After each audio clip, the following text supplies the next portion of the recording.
There's also this high-stakes meeting in China that happened. Secretary of State Antony Blinken met with the Chinese leader of Xi Jinping today. This trip, an effort to stop tensions between the two countries from spiraling into a conflict. Blinken is the first Secretary of State to travel to China in 5 years. He postponed his trip in February after that suspected Chinese spy balloon flew over U.S. airspace and then was shot down. Mark Kennedy is with us, former Republican congressman from Minnesota and director of the Wawa Institute for Strategic Competition. Appreciate you being here. We heard Secretary Blinken categorize this as a productive meeting, and he said that we agree we want to avoid conflict. How would you characterize what they're sharing about this face-to-face? Well, it's a positive step forward. It doesn't mean that we are not in competition.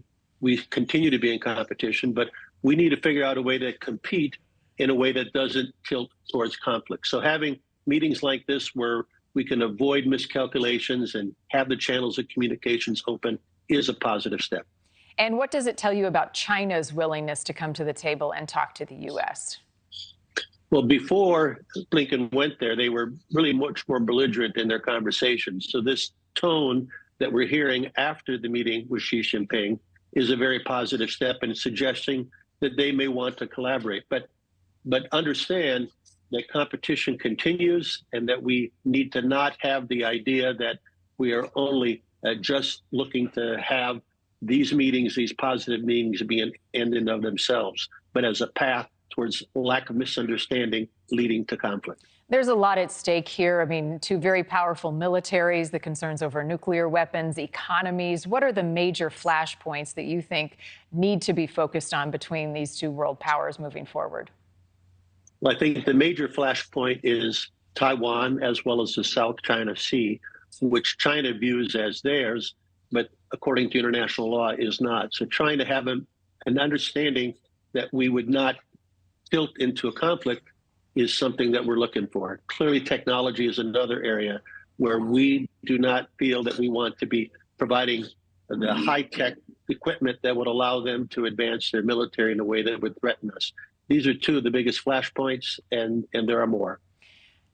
Former New Jersey Governor Christie, who is running for the presidency in 2024, at least wants the nomination for the GOP, was on Face the Nation talking about U.S.-China relations over the weekend. I want to play a portion of what he said.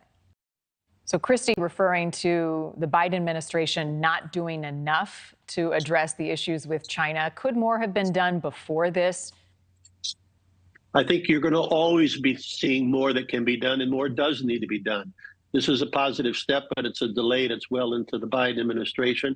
But I think what we're going to be hopefully seeing this evolve into is a series of meetings ultimately culminating with Xi Jinping and Biden meeting, and how that goes, what they talk about, what they conclude, will continue to be debates, certainly as the campaign season for president continues. Xi Jinping, as I understand it, will likely be in California later this summer in August for a meeting. President Biden will be there. Do you think at that point this meeting will take place, or would it be sooner than that? That would be maybe sooner than some people expect. I mean, there is a G20 meeting in India in September. There is a APEC meeting in California in November. Those are both right possibilities for a summit meeting between Xi Jinping and Biden. If it happens this summer, I think that would be quicker than some people anticipate. How does the Russia invasion of Ukraine play into all of this? Well, China is trying to make themselves a player in this diplomacy. They have some influence over Russia, which could be helpful. So at this point, we are not excluding the fact that they could be contributing to an ultimate settlement. But we've been maintaining that can't really happen until we see what kind of progress can be made in the current counteroffensive that Ukraine is undergoing. So I think we see that China perhaps could play a role, but I don't know that they're going to be playing in the center of action role. They're going to be playing a role, hopefully, getting Russia to move towards something that could be acceptable to the West. If you ask most Americans what nation you think is the greatest threat to the U.S., many would say China, according to most recent polls. How does China perceive that as these discussions continue? Well, I think they see that very much before them every day in terms of the actions that we've been doing, the comments that you see in the press, and it's a concern to them.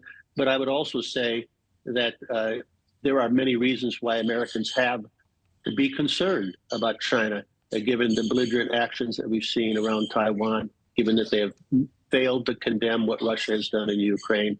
And so trying to keep these tensions from slipping into conflict is the point of having meetings. Mark Kennedy, appreciate your time. Thank you. Thank you for watching. Go to newsnationnow.com to find NewsNation on your television provider. And don't forget to click the red subscribe button below to get more of NewsNation's fact-driven, unbiased coverage.